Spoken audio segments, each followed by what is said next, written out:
संयुक्त राष्ट्र महासभा में रूस पर बहस के दौरान पाकिस्तान ने एक बार फिर कश्मीर का मुद्दा उठाया, जिस पर भारत ने करारा जवाब दिया। संयुक्त राष्ट्र में भारतीय दूत रुचिरा कंबोज ने पाकिस्तान को आईना दिखाया। भारत ने आतंकवाद पर कार्रवाई करने को कहा है। Before I conclude, Mr. President, one final point. We have witnessed, unsurprisingly, yet again, an attempt by one delegation to misuse this forum and make frivolous and pointless remarks against my country.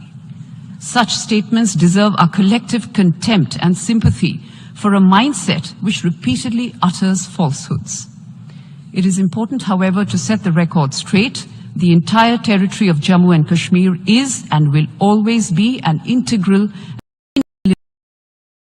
irrespective of what the representative of Pakistan believes or covets. We call on Pakistan to stop cross-border terrorism so that our citizens can enjoy their right to life and liberty.